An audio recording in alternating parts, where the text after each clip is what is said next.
Dito na ako sa church, guys.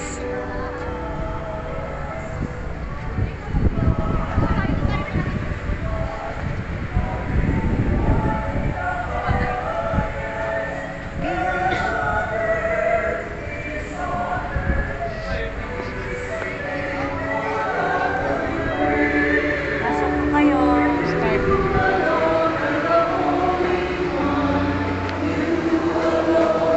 Hanap tayo maupuan.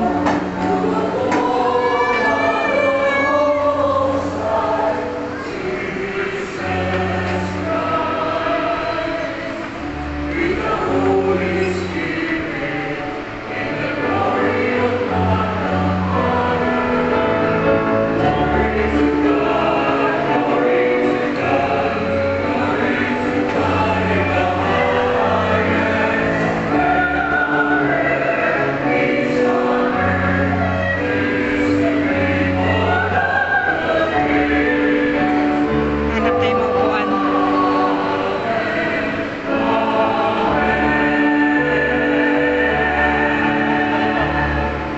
Let us pray. Almighty ever-living God, constantly accomplish the task of history within us.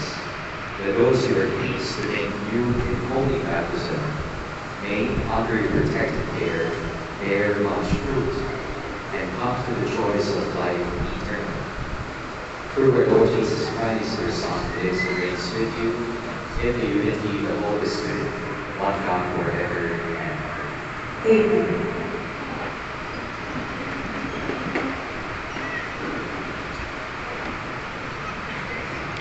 So, hanap tayo ng maupuan. A reading from the Acts of the Apostles. After Paul and Barnabas proclaimed the good news to that city and made a considerable number of disciples, they returned to Lystra and to Iconium and to Antioch. They strengthened the spirits of the disciples and exhorted them to persevere in the faith, saying, "It is necessary for us to undergo many hardships to enter the kingdom of God."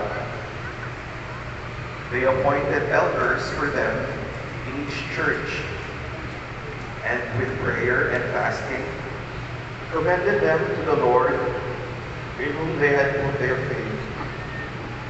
Then they traveled through Pisidia and reached Pamphylia.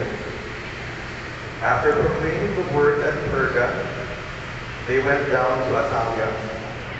From there, they sailed to Antioch, where they had been commended to the grace of God for the work they had now accomplished. And when they arrived, they called the church together and reported what God had done with them and how he had opened the door of faith to the Gentiles. The word of the Lord. Thanks be to God. I will praise your name forever, my King and my God. I will praise your name forever, My King and my God. The Lord is gracious and merciful, slow to anger and of great kindness. The Lord is good to all and compassionate toward all his works. I will praise your name forever, my King and my God. Let all your works give you thanks, O Lord, and let your faithful ones bless you. Let them discourse of the glory of your kingdom and speak of your might. I will praise your name forever, my King and my God. Let them make known your might to the children of Adam and the glorious splendor of your kingdom.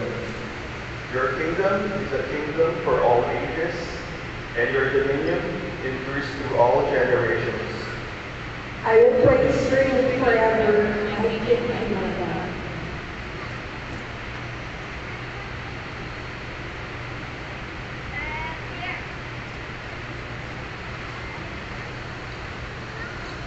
A reading from the book of Revelation. Then I, John, saw a new heaven and a new earth.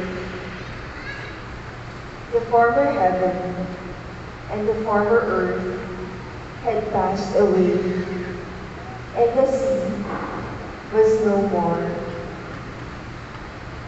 I also saw the holy city, a new Jerusalem, coming down out of heaven from God, prepared as a bride adorned for her husband. I heard a loud voice from the throne saying, "Behold, God's dwelling is with the human beings. He will dwell with them, and they will be his people. And God himself will always be with them as their God. He will wipe away every tear from their eyes, and there shall be no more death, or mourning, wailing, or pain, for the old order has passed away." The one who sat on the throne said, "Behold, I make all things new." The word of the Lord. Thanks be to God.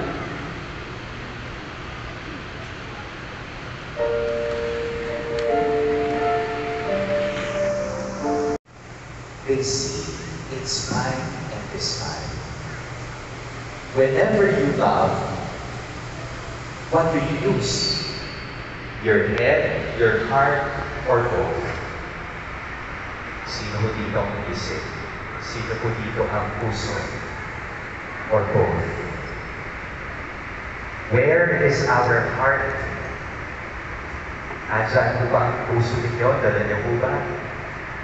Meron po ba mga doctors, physicians dito?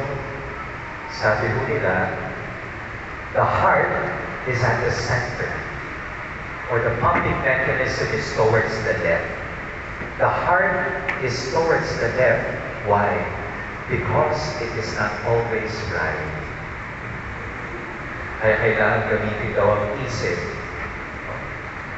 But again, there's this French mathematician philosopher, Blaise Pascal, who said, the heart has its reasons that reason itself does not know. Maraming bagay, katotohanan, na tanging puso lamang makakaunawa. Hirap unawain ang isip, logic, reasoning. Kailangan bang mag-away ang isip at puso? Hindi po. The head is the gateway to a person's heart. But we know how complicated the journey from the head to the heart. How much more from the heart to hands. Sometimes, because of God, we are divided. Iba ang sinasabi ng isip, iba ang sinasabi ng puso. Sinasabi ng isip, move on, move on, move on. Sasabihin ng puso, hold on.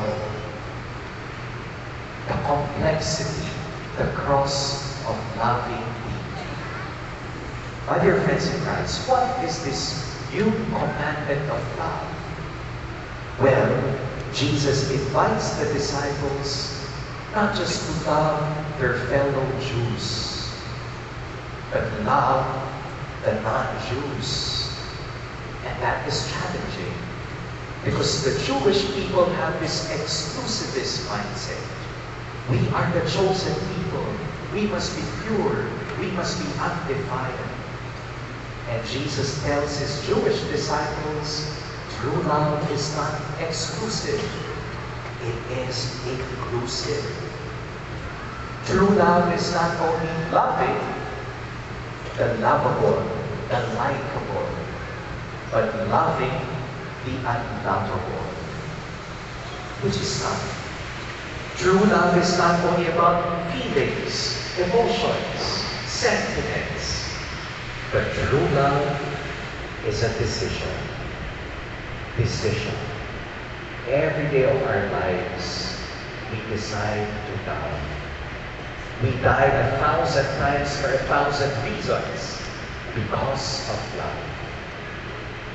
To 2 points for reflection. First, how can we love like our Lord Jesus? First, in our second reading today, love is a gift from God. Maaari po tayong magmahal, umibig, sapagkat unang minahal at patuloy na minamahal tayo ng Diyos. It is the love of God that sustains us, nurtures us, heals us, deepens our ways of loving one another. Our mission, says the second reading, it is God's love in the end. It is God's love that will wipe away all the tears in our eyes. And that is what happened in the resurrection.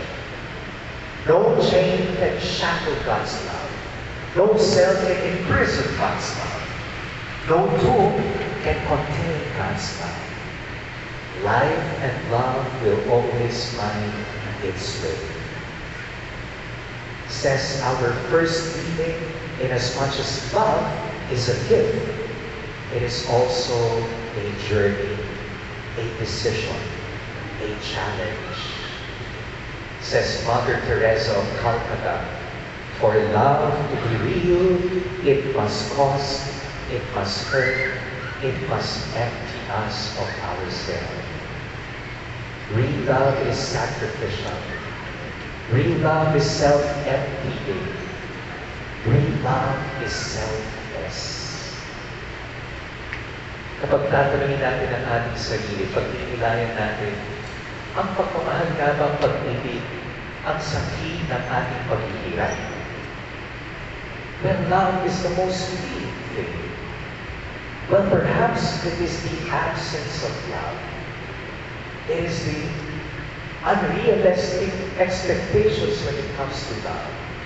The absence of love. That is the cause of suffering. It is not love. My dear friends in Christ, in this Eucharistic celebration, we continue to beg the Spirit of love to renew us, to heal us, to empower us in our mission of love. As we love God, as we love the people entrusted to our care, as we love ourselves, ang pagmamahal, pag-ibig, nagsisimulan sa sarili. Bakit? Hindi mo natin maaaring maibigay at maibibigay kung ano yung wala sa atin. We cannot give what we don't have. Amen. In their hearts, into eternal life. We pray. Lord, keep us safe in your love. Let us pray for the urgent concerns of our community and their personal intentions. Finger palm or by the hand will palm up one hand over the other. Once received, please consume the host promptly and reverently in front of the altar. Please do not bring it to your seats nor give it to anyone. Thank you for your cooperation.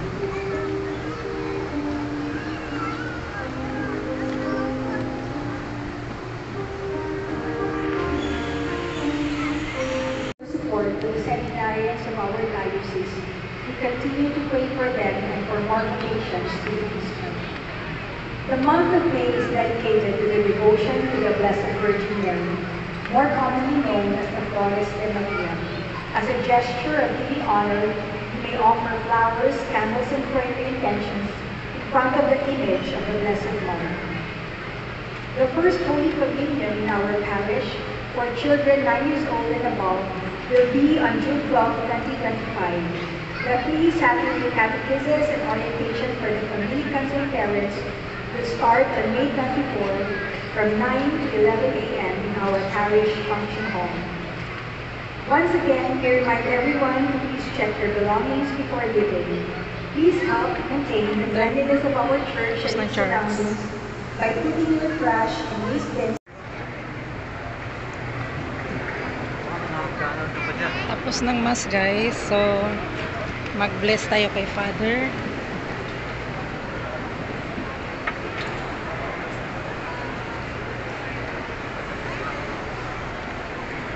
So, ayan. Eh, tayo, ano sila? Pupunta niya sila sa labas.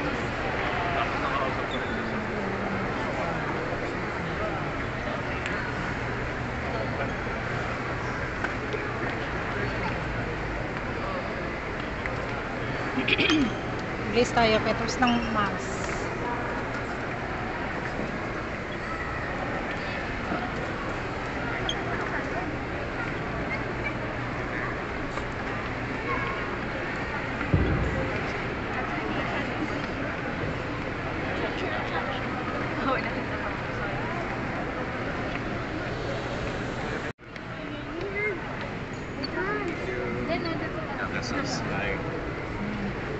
Thank you po. Thank you. Morning, Hi, Father. ma'am. Good morning. Hi. Ayan si Father. Bless tayo. God bless us. Hi, Father. Thank you.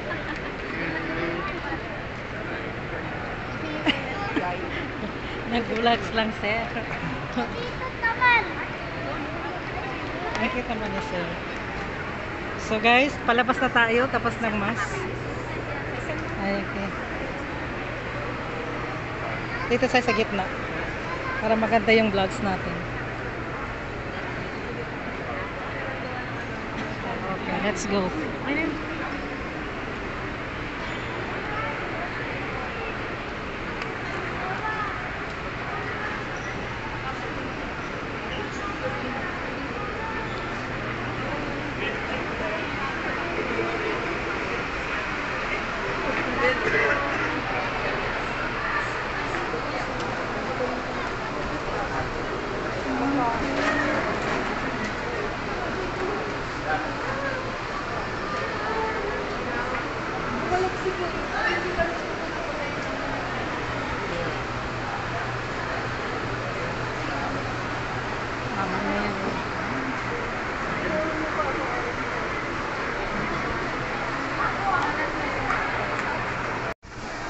So, labas na tayo, guys.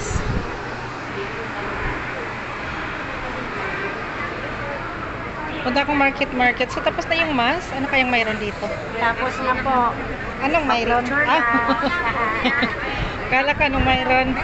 Hi, ma'am. Good morning. Sa vlogs to, ma'am. Sa Oh, mag-hi ka na. Oh. Sa vlogs? Ay, Hi. hello. Hi. Mga magandang dilag. Ayan sila, guys. Ay, sa vlog ko na yun. Ah. Sige po si Father. Papabless si Father doon sa loob. Ay, galing ako doon. Nag-bless. Dito doon tayo. Lagi akong may... po yung mag-bless na sakyan. Saan si Father? Ayun, mag-bless na sa loob. Baka mamaya magalitan na ako. 2 beses ka na eh. Asan na yung Babay na. Ayan si Father. Nag-bless na sa loob. Carbo is on the way. Ayan si Father, guys. Tapos na ako nag-bless sa loob pagkapakalitan ako. Bye-bye. Mamaya na yun. Punta ako market. So magbabay na tayo, guys. Andun si Father. I-focus natin kay Father. Magita po. Ito maganda.